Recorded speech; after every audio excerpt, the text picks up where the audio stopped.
जब ज़िंदगी की समझ आने लग जाए, तो सबसे पहला हक खामोशी का बनता है। यूके में आने वाली डॉक्टर मारिया को भी ज़िंदगी की ऐसी समझ आई कि खामोशी हमेशा के लिए उसका मुकद्दर बन गई। बिस्मिल्लाहिर्रहमानिर्रहीम अस्सलाम वालेकुम एवरीवन। आई होप कि आप लोग जहाँ कहीं भी होंगे ठीक ठाक होंगे, खुशबाश होंगे और अपनी सेहत और तंदुरुस्ती वाली ज़िंदगी भरपूर तरीके से गुजार रहे होंगे। आज आपके साथ मारिया की कहानी मैं शेयर करने जा रही हूँ। मारिया पाकिस्तान के शहर सियालकोट से इसका ताल्लुक़ था और लोअर मिडिल क्लास फैमिली से ये लोग ताल्लुक़ रखते थे। लेकिन ये था कि मारिया पढ़ने लिखने में बड़ी ही ज़हीन थी और अपने क्लास में हमेशा टॉप किया करती थी। लेकिन इसके वालिदैन चूँकि गरीब थे और क्या कि भी इसकी मज़ीद जो एजुकेशन है ना उसको वो अकोमोडेट नहीं कर सकते थे। ख़ैर अब मारिया चूँकि बड़ी मेहनत करती थी और इसको पढ़ने लिखने का बड़ा शौक़ था, उसका शुरू से ही पैशन था कि वो डॉक्टर बनना चाहती थी। अब अपने इस ख्वाब को पूरा करने के लिए वो दिन रात मेहनत करती थी, पढ़ा करती थी और उसकी कोशिश थी कि ओपन मेरिट के ऊपर उसका एडमिशन हो जाए और किसी भी मेडिकल कॉलेज के अंदर, ताकि वो अपना एमबीबीएस कंप्लीट करके अपना जो ख्वाब है ना उसको पूरा कर सके। लेकिन किस्मत की तरफ से करनी ऐसी हुई कि 0.5% जो मेरिट था ना उससे उसके मार्क्स थोड़े से कम आए थे। बहुत ही ज़्यादा मतलब मार्जिन पे जाके ना वो उसका ओपन मेरिट से एडमिशन रह गया था। लेकिन स्टिल क्या था कि वो अगर ये जो प्राइवेट फ़ीस होती है ना उसको भर सकती, तो तब पॉसिबल था कि वो अपना एमबीबीएस कर सकती थी। अब चूँकि उसके वालिदैन के पास इतने पैसे नहीं थे कि वो प्राइवेटली उसको अफ़ोर्ड कर सकते, लेकिन स्टिल क्या था कि भी मारिया के दिल में बड़ी ख्वाहिश थी कि वो एमबीबीएस डॉक्टर बने। ख़ैर उसने दोबारा से रिपीट किया, लेकिन अगेन यही स्टोरी चली और अगेन क्या था कि भी उसका ना ओपन मेरिट के ऊपर एडमिशन नहीं हो सका। अगेन जब उसने दोबारा रिपीट किया ना तब उस वक़्त 0.3% जो था ना परसेंटेज उससे उसका एडमिशन रह गया। अब जी उसको ना उसकी ऐसे ही सहेलियों से पता चला कि भी इस तरह से ना बांग्लादेश में और चाइना में ना डॉक्टर्स बनते हैं, लेकिन क्या है कि भी उनकी फ़ीस पाकिस्तान के ये जो प्राइवेट डॉक्टर्स हैं ना उसकी निस्बत कम होती है। और उसने जब अप्लाई किया ना ऐसे ही करते-करते, तो क्या कि भी चाइना के ना एक मेडिकल कॉलेज में उसको एडमिशन मिल गया। और क्या था कि भी अभी फ़ीस पाकिस्तान की निस्बत ज़्यादा थी, लेकिन यहाँ पे जो प्राइवेट कॉलेजेस की फ़ीस है ना उसकी निस्बत कम थी। अब जी मारिया जो थी ना मतलब भरपूर उसकी यही कोशिश थी कि किसी न किसी तरीके से उसका वहाँ पे फ़ीस जो है ना वो पे हो जाए और वो वहाँ पे जाके चाइना में पढ़ना शुरू कर दे। अब जी माँ और बाप जो थे ना वो मतलब अपनी बेटी को बड़ा देखते थे, ऑब्ज़र्व करते थे और लेकिन अपने हालात के हाथों मजबूर थे। फिर जी उसके बाप ने क्या किया कि उसकी जो आबाई ज़मीन थी ना वो उसने बेच के अपनी बेटी मारिया का दाखिला वहाँ पे चाइना में एमबीबीएस कॉलेज की में करवा दिया कि वो वहाँ से जाके अपना डॉक्टरेट कंप्लीट कर ले, क्योंकि यहाँ पे पाकिस्तान की तो फ़ीस भरना नामुमकिन था। फिर उसके लिए क्या था कि उनको अपना घर जिसमें वो रह रहे थे ना वो भी सेल करना पड़ना था और एक किराए के घर में शिफ्ट होना पड़ना था। लेकिन क्या कि उन्होंने अपनी आबाई ज़मीन बेची और मारिया को ना डॉक्टरेट करने के लिए चाइना भेज दिया। मारिया का एक और छोटा भाई भी था, लेकिन वो पढ़ाई लिखाई में इतना ज़्यादा होशियार चालाक नहीं था और वो वहीं पे पाकिस्तान में ही मतलब ये जो आईटी वगैरह होता है ना इसी में ही अपनी डिग्री वगैरह कर रहा था। अब जी मारिया ना 5 साल के बाद अपनी डॉक्टरेट कंप्लीट करने के बाद जब पाकिस्तान वापस आई, उसके बाद उसने मतलब जब ये उसने अपनी हाउस जॉब वगैरह कंप्लीट कर ली, तो उसे ये था कि यहाँ पे ना अब पाकिस्तान में वो रह के अपने वालिदैन के साथ जो है वो अपनी प्रैक्टिस वगैरह स्टार्ट करेगी और उसको वहाँ पे पाकिस्तान में जॉब मिल जाएगी और उसके बाद क्या है कि भी वो पैसे वगैरह कमाना शुरू कर देगी और जो उसके मतलब वालिदैन ने उसके ऊपर इन्वेस्ट किया है उनको डबल और ट्रिपल करके रिटर्न करेगी। लेकिन जी पाकिस्तान के हालात आप लोगों को पता है, वहाँ पे तो जॉब्स वगैरह मिलनी इम्पॉसिबल है और स्पेशली ये जो मतलब लोग समझते हैं ना कि भी हम लोग सिर्फ एमबीबीएस ही बन के वहाँ पे कोई जॉब कर लेंगे, कोई हमें मतलब हाथों हाथ लेना शुरू कर देगा या मतलब तरक्कियों के रास्ते हमारे लिए खुलना शुरू हो जाएंगे। तो हर फील्ड के अंदर ना अपनी अपनी रियलिटीज़ होती हैं। इसी तरह से अब ये एमबीबीएस की भी कुछ डार्क रियलिटीज़ होती हैं और उसमें सिर्फ सिंपली एमबीबीएस डॉक्टर की वहाँ पे कोई भी अहमियत नहीं है। जब तक कि वो किसी फील्ड में स्पेशलाइज ना हो, उसके पास वर्क एक्सपीरियंस ना हो, उसको जॉब नहीं मिलती। अब यही सब कुछ जो था ना वो मारिया के साथ बीत रहा था। उन मतलब कि भी पाकिस्तान में एक तो परसेप्शन ये है कि भी ये जो प्राइवेट डॉक्टर्स हैं उनकी भी रेटिंग चलती है। ऐसे ही जो लोग ओवरसीज़ से मतलब करके आते हैं, जैसे कि ये चाइना से या बांग्लादेश से या श्रीलंका वगैरह से लोग डॉक्टर बन के आते हैं, तो फिर उनको भी जॉब मिलने के चांसेस इसी तरह डिफरेंट कैटेगरीज़ के अकॉर्डिंग होते हैं, और स्पेशली वहाँ पे सिफारिश वगैरह भी चलती है। अब जी किस्मत की तरफ से करना ऐसा हुआ कि बीमारियाँ को ना वहाँ पे पाकिस्तान में कोई भी जॉब अपॉर्चुनिटी ना मिली, और उसको इस चीज़ का एहसास हो गया कि अब उसे ना मज़ीद स्पेशलाइजेशन करनी होगी, तभी जाके क्या है कि भी उसकी डिग्री की ना कोई वर्थ बनेगी।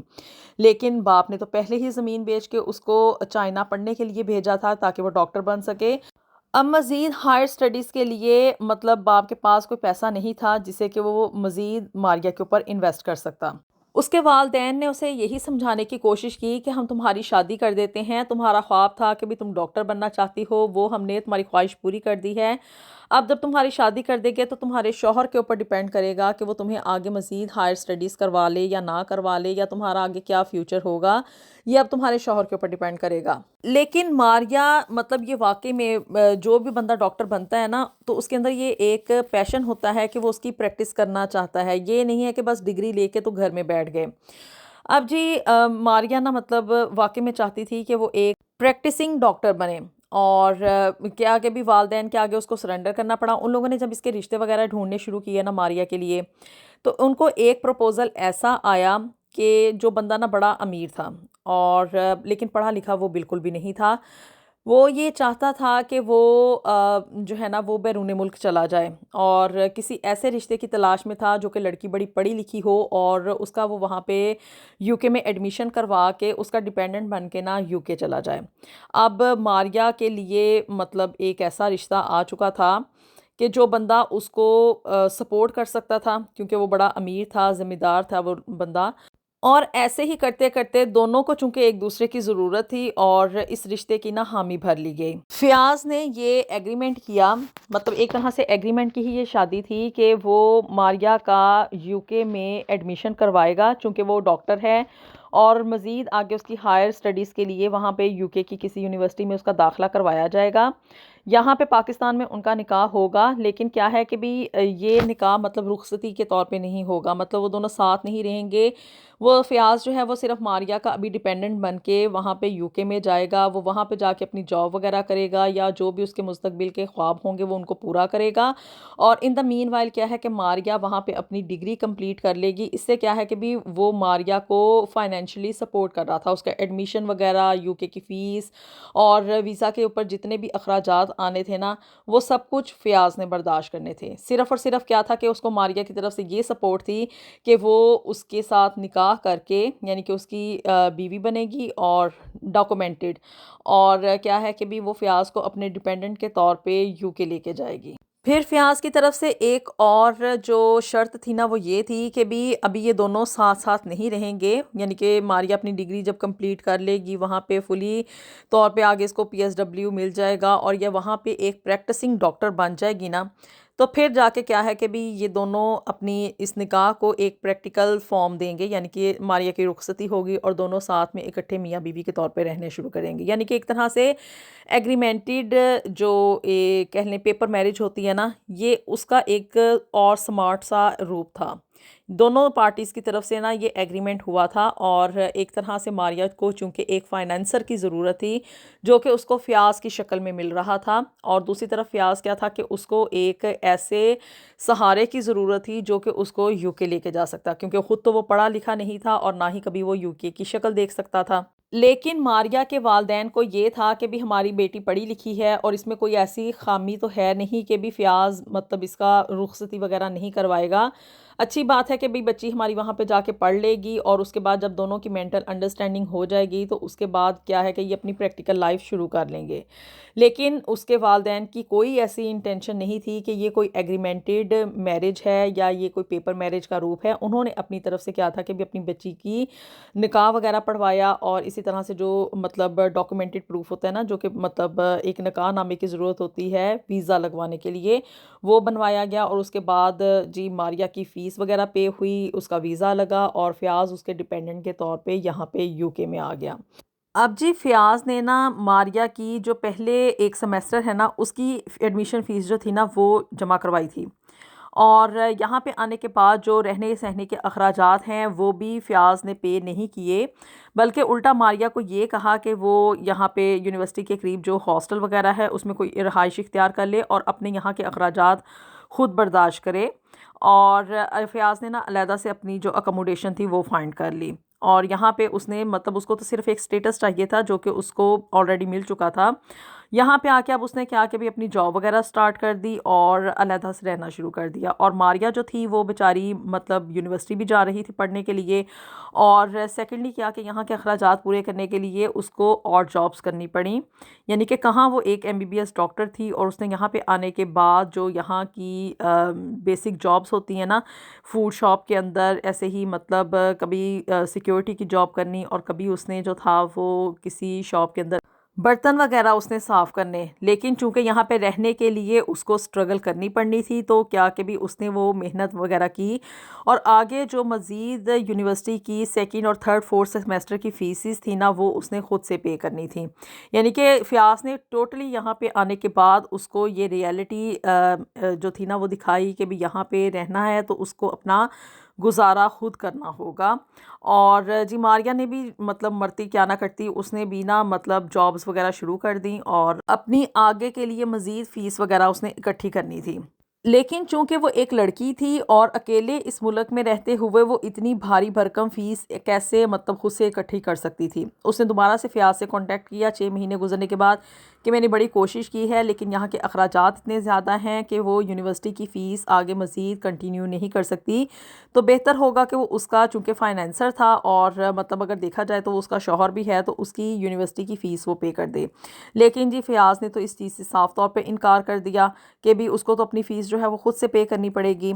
और इन 6 माह के अंदर-अंदर क्या था कि फ़ियाज़ ने ना अपने लिए यहाँ पे एक दूसरा सहारा जो था ना वो ढूँढ लिया। और उसने यहाँ पे एक और पेपर मैरिज की, यानी कि उसने मतलब यहाँ पे आने के बाद चूँकि वो वीज़ा के ऊपर डिपेंडेंट था मारिया का, तो अब उसको ना मारिया से छुटकारा हासिल चाहिए था। उसने इन 6 महीनों के अंदर-अंदर एक गोरी के साथ अपनी फ्रेंडशिप डेवलप की और फ्रेंडशिप इतनी हद तक वो आगे ले गया कि वो गोरी के साथ शादी करने के ऊपर उसको आमादा कर लिया। और चूँकि उसको यहाँ पे रहने के लिए एक लीगल स्टेटस चाहिए था और वो बहुत बड़ा मतलब पाकिस्तान में अमीर था, तो गोरी के ऊपर खूब मतलब दोनों हाथों से ना वो पैसा निछावर कर रहा था, जिसकी वज़ह से क्या था कि वो गोरी इस बात पे मान गई कि वो उसके साथ शादी करेगी और मज़ीद उसका जो वीज़ा वग़ैरह या जितने भी मतलब प्रोसेस का टाइम है ना, उसको क्लियर करवाएगी और उसका पासपोर्ट भी करवा के देगी। अब जी फ़ियाज़ अंदर से ना बेसिकली एक डीलर टाइप ज़हन का बंदा था। पहले उसने मारिया को अपनी एक सीढ़ी के तौर पे यूज़ किया और उसके साथ वहाँ से निकाह करके यहाँ पे यूके में आया, और फिर यूके में आने के बाद उसने हालात व वाक़यात के पेश नज़र एक और गोरी को जो था वो अपने एक सहारे के लिए यूज़ किया, उसके ऊपर पैसा निछावर किया और क्या कि भी उसने यहाँ पे रहने के लिए एक और लीगल स्टेटस ढूंढ लिया। अब चूँकि वो पहले मतलब पेपर मैरिज करके आया था, उसके पास एक डॉक्यूमेंटेड प्रूफ था कि वो मारिया का हस्बैंड है। उसने जी मारिया को डाइवोर्स किया पेपर्स में, और फिर उसके बाद क्या था कि भी उसने ना उस गोरी के साथ शादी कर ली। लेकिन मारिया बेचारी जो कि मतलब इन सारी चालाकियों से नावाकिफ़ थी और उसको नहीं पता था कि उसको सिर्फ़ और सिर्फ़ एक सीढ़ी के तौर पे यूज़ करके यहाँ पे लाया गया है। अब वो यहाँ पे आके स्टक हो चुकी थी। एक तरफ तो यहाँ पे रहने के अकोमोडेशन के अखराजात, खाने-पीने के अखराजात और फिर यूनिवर्सिटी की आगे मज़ीद फ़ीस पे करना ये उसके लिए इम्पॉसिबल हो चुका था। डॉक्टर मारिया ने यहाँ पे यूके में बड़ा ही टफ़ टाइम फ़ेस किया। बड़ी मुश्किल से उसने अपनी यूनिवर्सिटी की फ़ीस वग़ैरह पे की। लेकिन क्या था कि वो जो उसका फ़ाइनल एग्ज़ाम था ना वो उसको क्लियर नहीं कर सकी, चूँकि उसको मतलब कंसंट्रेशन नहीं कर पा रही थी वो, और यहाँ पे बड़ी मतलब टफ़ टाइम वो फ़ेस कर रही थी। इस वजह से क्या कि वो अपना पेपर क्लियर नहीं कर पाई और यहाँ पे एज़ ए मतलब प्रैक्टिसिंग डॉक्टर वो रजिस्टर नहीं हो सकती थी। अब चूँकि यहाँ पे रहना बड़ा मुश्किल हो चुका था और फ़ियाज़ जो कि उसका शौहर था उसने यहाँ पे आके उसको धोखा दे दिया था। अब उसके पास सिर्फ़ और सिर्फ़ एक ही रास्ता बचा था कि वो दोबारा पाकिस्तान वापस अपने वालिदैन के पास चली जाए।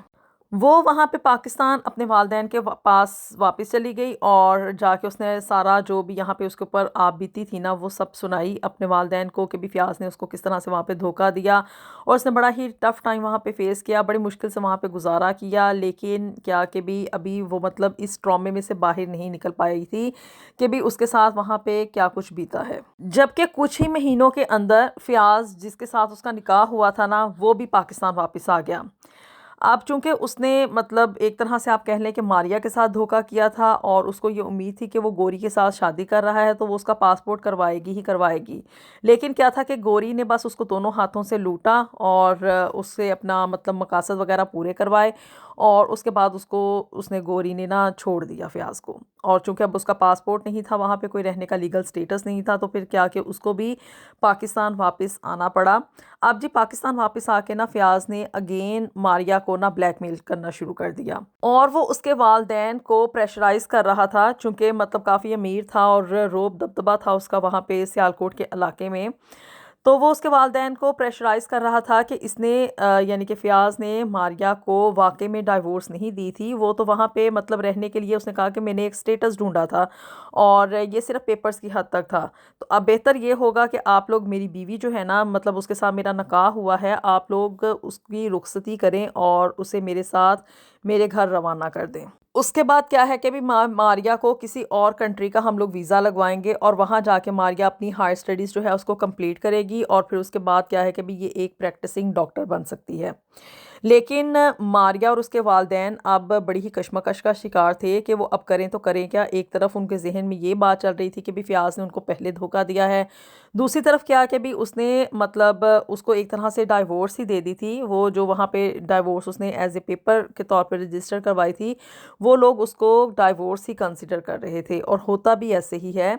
लेकिन क्यों क्या कि भी फ़याज़ जो था इलाके का बड़ा मतलब रोब और दबदबा था और उसके पास पैसा था, तो वो उस पैसे का इस्तेमाल करते हुए मारिया और उसके वालिदैन को ब्लैकमेल कर रहा था। लेकिन मारिया अब बड़ी ही कशमकश में मुब्तला है। वो ये नहीं फ़ैसला कर पा रही कि वो करे तो करे क्या? क्या वो इस निकाह को कंसिडर करे जो कि उसके वालिदैन के सामने यहाँ पे 4 गवाहान की मौजूदगी में हुआ था, या कि वो उस डाइवोर्स को कंसिडर करे जो कि फ़याज़ ने उसको वहाँ पे यूके में रहते हुए दी थी और उसके साथ जो कुछ उसने धोखा वगैरह किया और जिस तरह से इसने मतलब उसको चीट किया, माथे पे आँखें रखी और फिर आगे गोरी के साथ शादी कर ली, ये सब बातें वो कंसिडर करे। वो किसी भी फ़ैसले पे नहीं पहुँच पा रही कि आखिर ये उसका निकाह हुआ है या कोई सौदेबाज़ी हुई है, या कि उसको मज़ीद फ़याज़ को अपनी ज़िंदगी में शामिल करना चाहिए या नहीं करना चाहिए। आप लोग अपनी राय का इज़हार ज़रूर कर सकते हैं कि भी आखिर मारिया को अब कौन-सा फ़ैसला लेना चाहिए। तो यहाँ पे मैसेज है उन तमाम वालिदैन के लिए जो कि अपनी बेटियों की शादियाँ करते हैं, चाहे वो मतलब किसी एग्रीमेंट के तहत हों या मतलब किसी मफादात की खातिर हों, वहाँ पे पाकिस्तान में रहते हुए हों या कि यहाँ पे यूके में आने के लिए हों। अपने बेटियों की शादियों का फ़ैसला आप लोग सोच समझ के करें, क्योंकि ये उनकी ज़िंदगी भर का फ़ैसला होता है। अल्लाह ताला हम सब के लिए दुनिया और आखिरत में ढेरों ढेर आसानियाँ पैदा फरमाए। मिलेंगे आपसे नेक्स्ट वीडियो में with something new and something very interesting. Until then अल्लाह हाफ़िज़।